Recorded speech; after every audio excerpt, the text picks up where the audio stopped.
After the fall of the Roman Empire during the 5th century, the Church found itself in a precarious situation.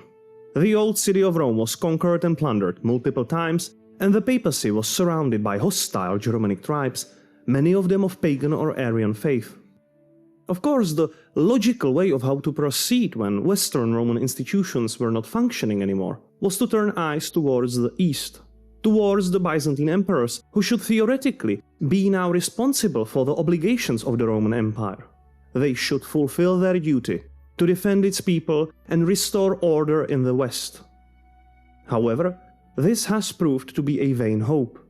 Despite some efforts, the eastern half of the empire had quite a lot of its own more pressing matters to deal with. It was, at this moment, the Roman Catholic Church needed to take its own faith into its own hands. A proverbial arrow of Catholic ethos, conceived by early apostles and forged and formed by Roman imperial administration, was to be shot across history in a daring attempt to change the world. And God how it flew! At the end of this period, Europe stood as the center of newly born Western civilization, and, with the help of their sole link to the glory of antiquity, the Catholic Church, it managed to resurrect the Roman Empire, now dubbed Holy. Welcome to the second installment of my series, History and Failure of Catholic Church, in which we will look into the question of how the Western Christian ethos managed to cross the dangers of the Dark Ages. A controversial name I will use because it sounds cool AF. Welcome to Magne Mirare.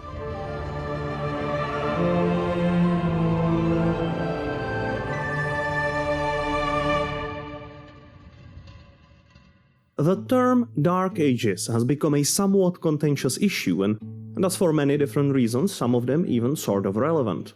My usage is meant more as a demonstration of certain vibe, rather than a specific periodization. The truth is that the fall of the Roman Empire meant a certain crisis of identity, and spawned a centuries-long search for a new kind of order. Of course, using this term for the whole Middle Ages would be absolutely nonsensical. But for the political bloodbath of the immediate post-Roman era, dominated by different Germanic tribes and by the general struggles to realize that Western Rome is truly done, seems to me quite fair. Prompted by the first sack of Rome in 410 and by the general apocalyptic feeling of the times, St. Augustine of Hippo wrote his bestseller De Civitate Dei, about the city of God. This marked a certain shift from veneration of the great city of Rome itself, now well proven to be conquerable, and supplanted it by a more abstract idea of general Christendom, through the eponymous idea of the city of God, which surely is to be more triumphant than its earthly counterpart. This was a smart move, because should the general Roman population continue to track its personal pride and ethos from the city of Rome, it would soon be in for a rude awakening. The last Western Roman emperor, Romulus Augustulus, was overthrown by an Arian German soldier Odoacer in 476. It was fashionable at the time to keep the semblance of Roman tradition, so officially he posited himself as upholding loyalty to the Eastern Roman Empire. But when push came to shove in 484, he happily participated in a revolt against the current sitting emperor Zeno. To deal with this outsider meddling in Byzantine politics, Zeno decided to kill two birds with one stone, and he turned to his most annoying semi-subjects, /barbarians living in his lands that could not be dealt with, the Ostrogoths, under the leadership of Theodoric the Great, promising this leader a royal rule over Italy in Byzantine name if he dealt with Odoacer. Theodoric eventually succeeded in 493 and created the Ostrogothic kingdom in Italy, supplanting one Arian German ruler on paper loyal to the Byzantines with another Arian German ruler on paper loyal to Byzantines. Arianism became the main go-to branch of Christianity for Germanic tribes, and one can track this trend to a Gothic Arian preacher Ulfila and his work amongst the Germanic tribes between 376 and 390. However, beyond the activities of a single person, I think a case could be made that Arianism, with its vision of subordinate demigod Jesus, working on behalf of the mightier God the Father, was simply something much more digestible for German pagans living in tribal societies. It was a good stepping stone. However, from the Roman point of view, this was still a heresy, and hence the rift prevailed between the descendants of the main imperial faith and the hostile Germanic tribes. This was an ethnic issue of Germans accepting Christianity, but still being fully prepared to forge their own place in this world. This brings us to a certain realization, whether the imperial church liked it or not. If there was to be any continuation of Roman tradition in the West, it would have to find a way to hybridize the papal Catholic linkage to antiquity with Germanic mentality. This was the only hope for Catholicism to revive the Western Roman Empire. Of course, at first, there was the hope for Byzantine emperors to eventually do so, despite them being the ones actually creating and legalizing the Italian kingdom of Arian Ostrogoths. And this hope was shortly fulfilled during the reign of Emperor Justinian, who waged a long war between 535 and 553 to eradicate the Ostrogothic kingdom. But just 3 years after his death, in the year 568, the pagan Germanic tribe of Lombards invaded Italy again, taking away large portions of freshly reconquered lands. There simply was always another Germanic tribe, prepared to take the place of the previous one. And since these times, the Byzantines were always preoccupied elsewhere. For example, defending against the Persian Empire, the Slavic tribes, the Avars, and eventually against the newly created Umayyad Empire, sweeping across Africa and the Middle East during the 7th century. If Catholicism was to succeed in its efforts to save as much of the Roman heritage as possible, if it was to defeat German pagans and Arians, it could do so only with the help of German Catholics.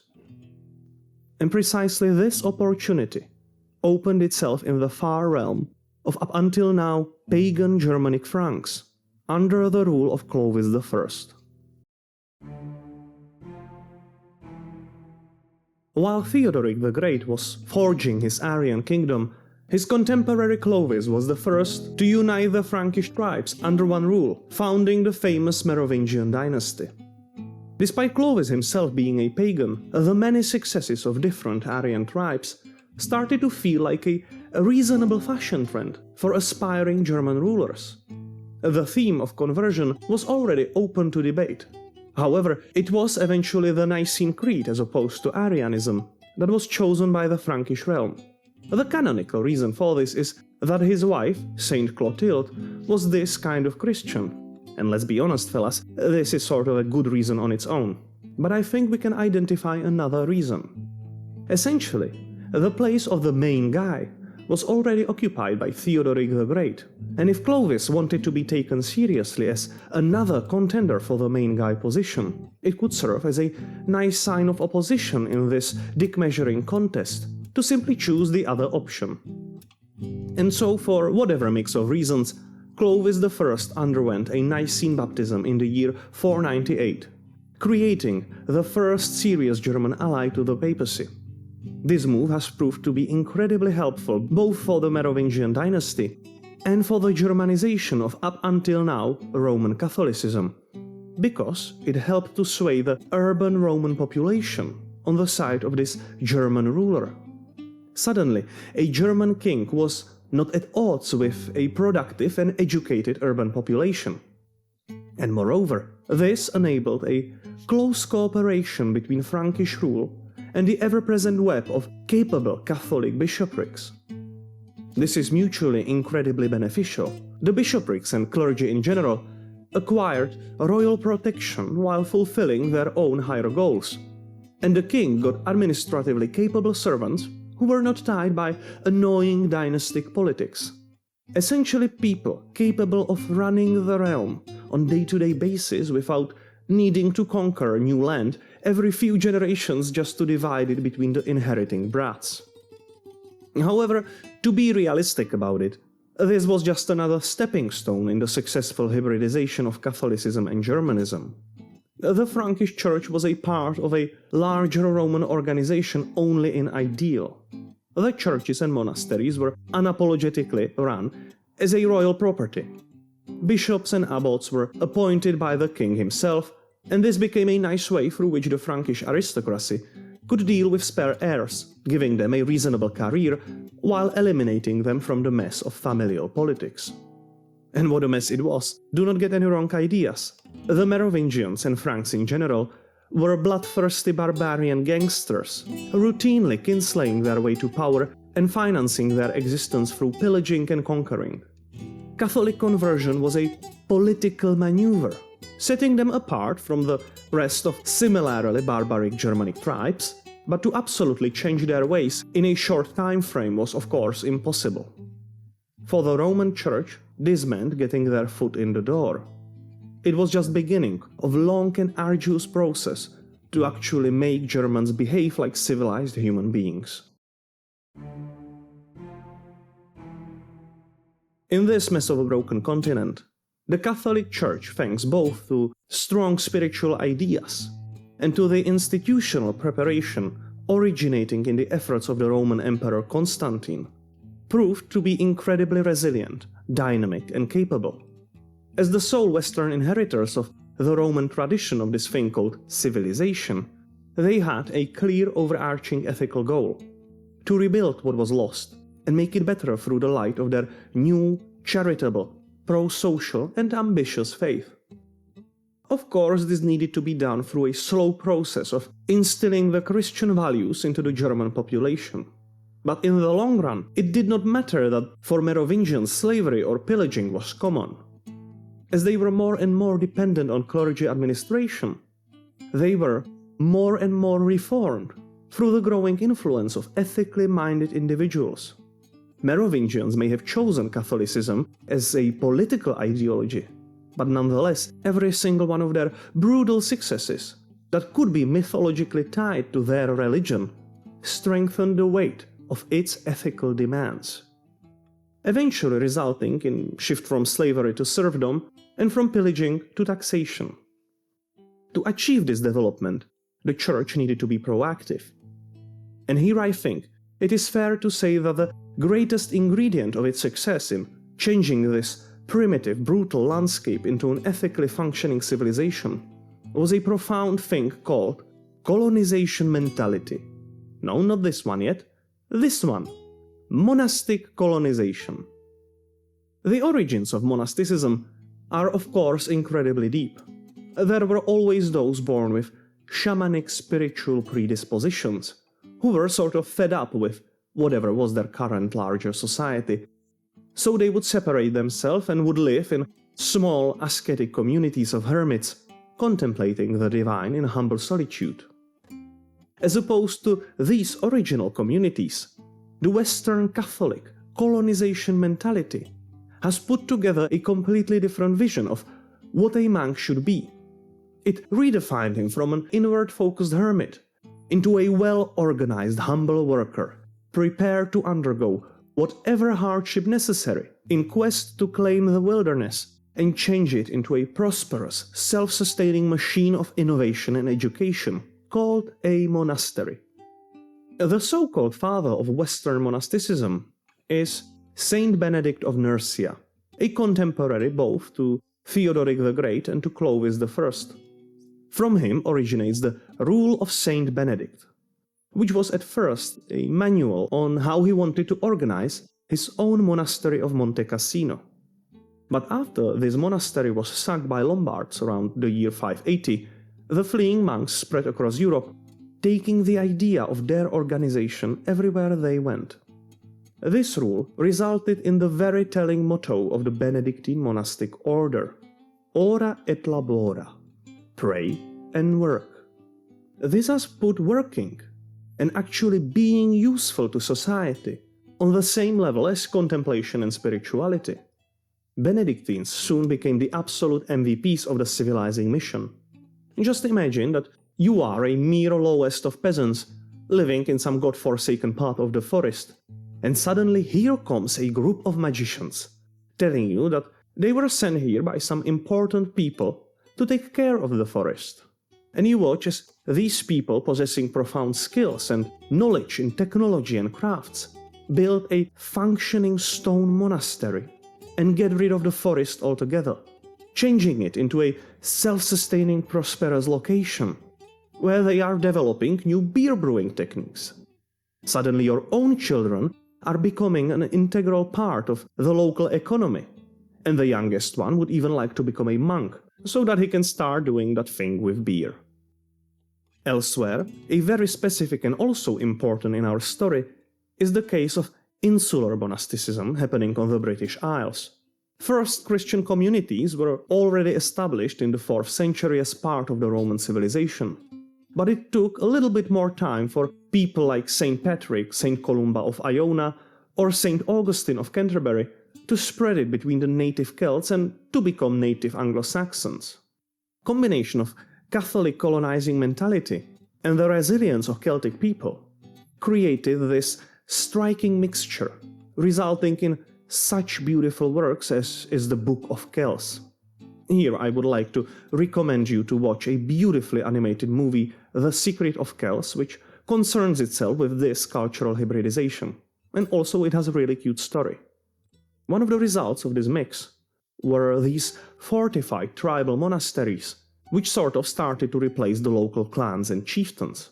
And once Christianity took its hold here, it started to produce even more proactive colonizing madlads. So proactive that they actually began to venture back onto the continent, where they were trying to mend the ways of barbaric Merovingians and the Frankish Church.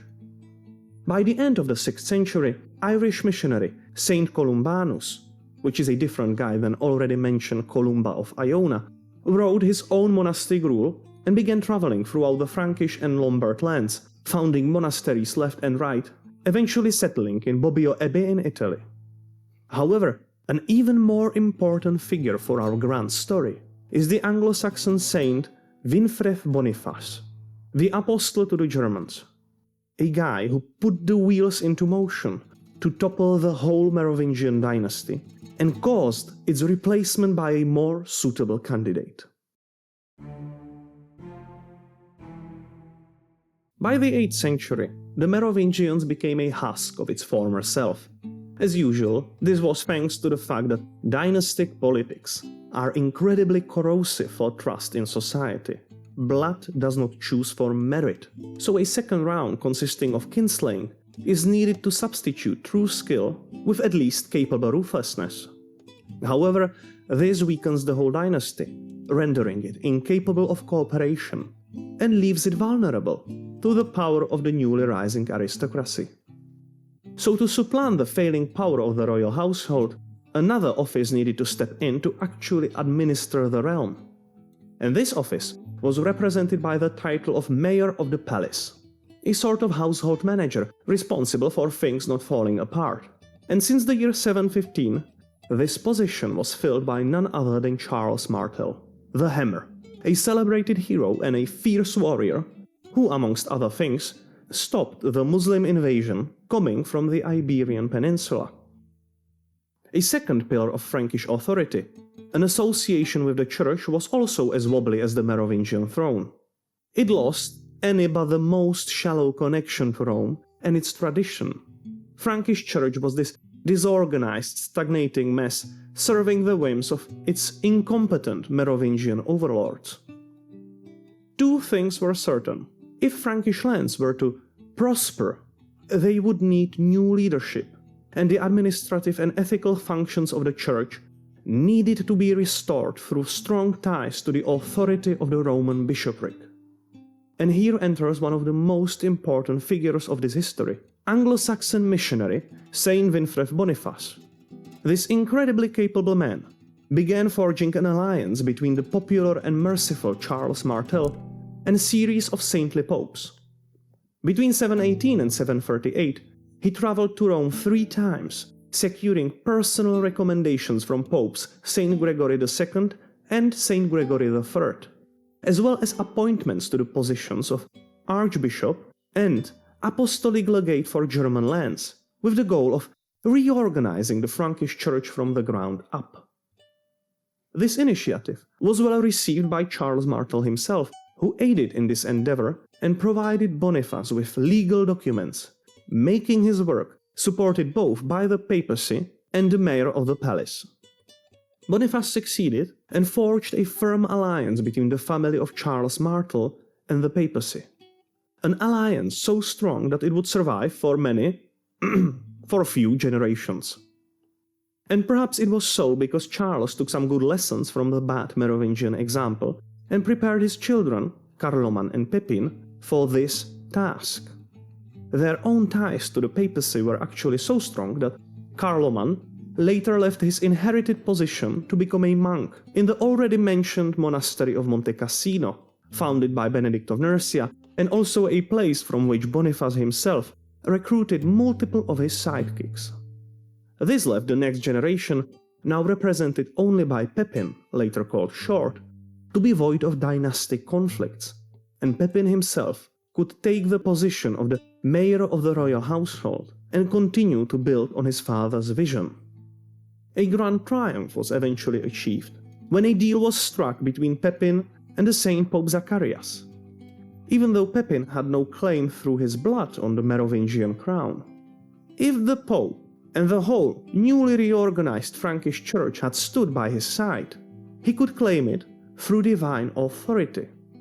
And so, through the power of the Church, Pepin was anointed the King of Franks in the year 751, replacing the weak Merovingians by a brand new and shiny Carolingian dynasty. On the other side of the Alps, it was now time for the Roman bishopric to benefit from this alliance and to secure its place under the sun. The papacy firmly decided to leave the vain Byzantine allegiances behind. And so it was that in the church's workshops a document was forged, one that was to change the face of European Christendom forever. The so-called Donation of Constantine was to become the legal basis for the full autonomy and independence of Rome. This forged imperial decree, based on an older legend about Pope Sylvester, dragons, and Constantine's miraculous healing of leprosy, transferred to papacy the authority over the whole Western Roman Empire, essentially making the Pope into a crown dispenser. Moreover, it also granted him supremacy over all other Christian churches, namely in Antioch, Alexandria, Jerusalem, and most importantly, in Constantinople. With this legal backing, a path was open for the Carolingians to upgrade their measly Frankish crown into an imperial one. To plan the course of the action, Pepin met with Pope Stephen II in 754, also including both of his sons, 3-year-old Carloman and 12-year-old Charles, who would later be known as Charlemagne. All three were anointed as kings of Franks by Pope himself and signed documents ensuring the continuance of this Carolingian papal alliance for yet another generation. After that, Pepin finally ventured out to beat the dangerous Lombards, who were slowly eating away Italian lands. He eventually won, and returned some lands back to their rightful owners, meaning not Byzantines, but the papacy itself, creating the autonomous papal states in the year 756, who were to rule Middle Italy for more than 1,000 years.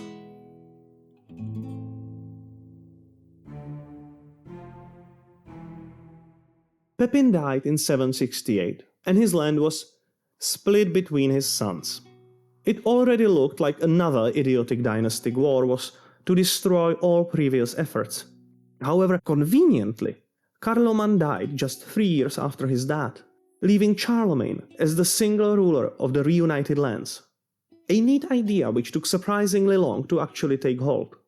Charles was a prolific conqueror, and in the year 774 he defeated Lombards yet again, reassuring the Pope in his dedications, for which he was given the title of Patricius Romanorum, meaning he became the sole protector of the Papal States, and after some years of renegotiation, he even confirmed that the Pope can have some of the promised lands. Besides the Lombards, he waged war against basically everyone around, and ethically the right to do so was based on the fact that they were not Christians. And so Charlemagne invaded Muslim Spain and pagan Saxons and Avars and Polabian Slavs, or my obviously supreme people of Bohemia.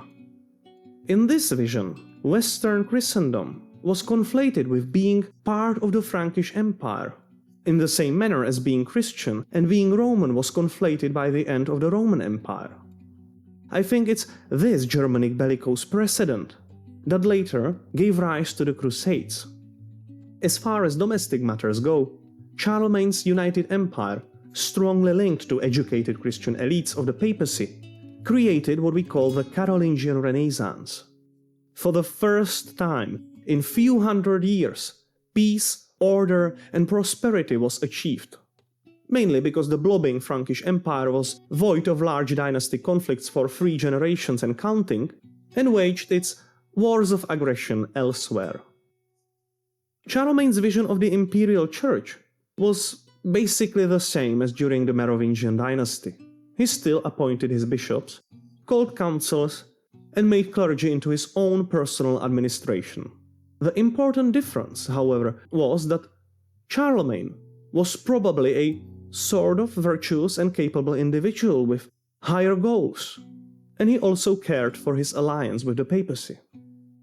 Meanwhile, however, this alliance and the dependency of the papacy on the Frankish Empire continued to deepen the rift between Western and Eastern Christendom. Especially problematic the situation became when the Byzantines erupted in a bloody scuffle between iconoclasts and normal non-hysterical Christians who did not want to destroy every single piece of art they created up until now.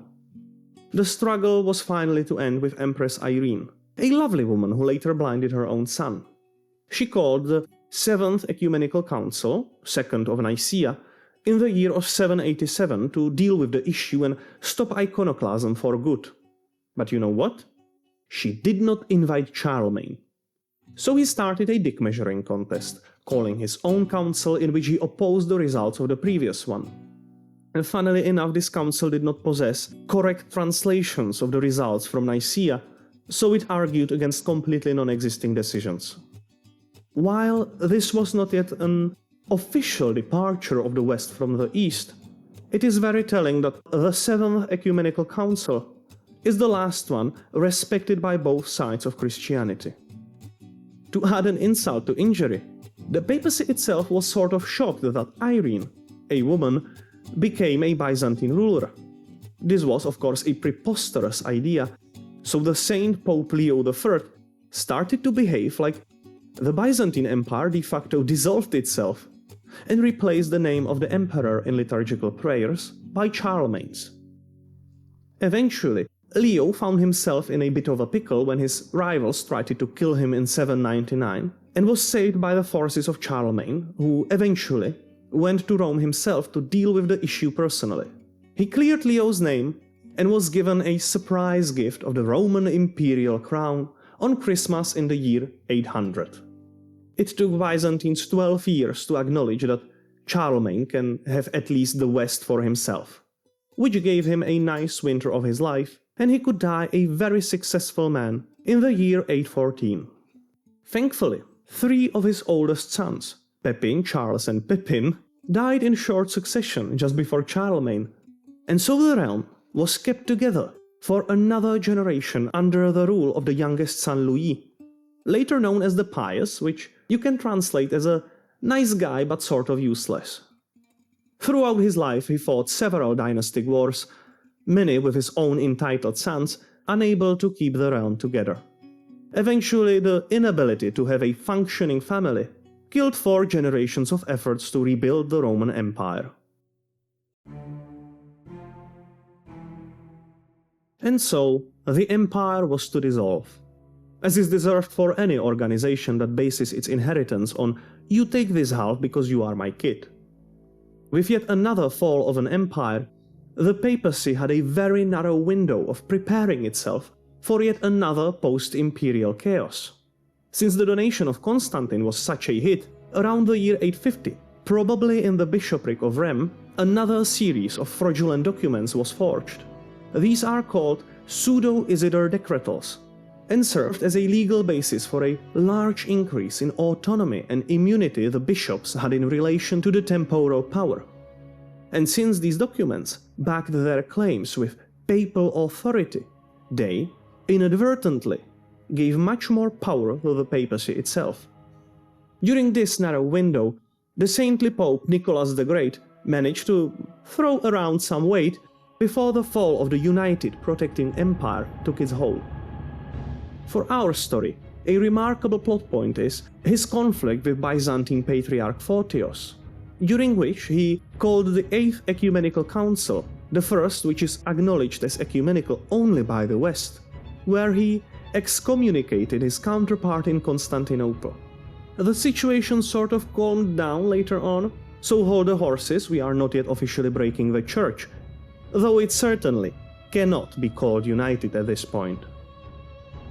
Anyway, eventually the window of preparation for the impact of crumbling Carolingian Empire closed. The title of emperor was symbolically claimed by some Italian nobles during these times, but it was never anything important. By the end of the 9th century, the situation hit rock bottom with one pope putting a 9-month-old corpse of his predecessor on trial. This marks the beginning of the so-called Saeculum Obscurum, the Dark Century, also called the rule of harlots or the pornocracy. This is a somewhat hysterical name, originating from much later Protestant critique.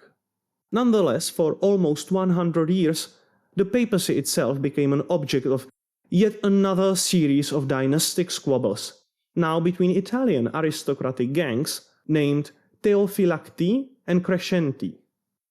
This was to become a big lesson for the church as far as dynastic politics goes, prompting it to later adopt full celibacy. Despite the general bleak vibe, this era was certainly not a repetition of the immediate post-Roman Dark Ages of the 5th and 6th century. And this was largely thanks to the immense successes of the Roman bishopric and Catholicism up until now. It managed to build a wide, stable network of bishoprics and monasteries, creating a firm and ever-present administrative spine, which serves as a proof of the incredibly impactful colonization mentality the Catholics possessed. The Church also absolutely fulfilled its goal of hybridizing Catholicism with Germanism, creating what we understand as the Middle Ages. German bellicose nature, which was the bane of the old Roman Empire, was now to become the main strength of the Western civilization. It's precisely the synergy of Catholic mission to civilize and the German ambition to conquer, which echoes through history in different incarnations again and again, like during the Crusades or throughout the whole European colonialism thing. These traits became an integral part of Western identity. On the other hand, the Church managed to link newly born Western civilization with the times of Roman antiquity. It brought with itself Roman law and Roman values of prosperity, peace, order, and beauty. And all that is crowned with profound ethical teachings, always trying to make the next ruler more merciful than his predecessor, resulting, for example, in replacement of slavery with more humane serfdom. Finally, prompted by the incredible chaos of various dynastic squabbles among entitled royal brats, the Church transformed itself into a sort of meritocratic mafia. It was not afraid to secure its place under the sun through forgeries of documents like the donation of Constantine and the pseudo-Isidore decretals. Through these means, the Church managed to entrench its authority, free from Eastern Roman politics and with significant immunity against the temporal powers of the time. But it also learned a hard lesson. However autonomous was the papacy and its ever-present bishoprics, it still could not reach its full potential outside the duality with its temporal counterpart, the emperor. And it took another century before finally Otto the Great managed to create the Holy Roman Empire in the year 962 and revive the papacy to unseen levels of power. Here we are entering the times of the High Middle Ages.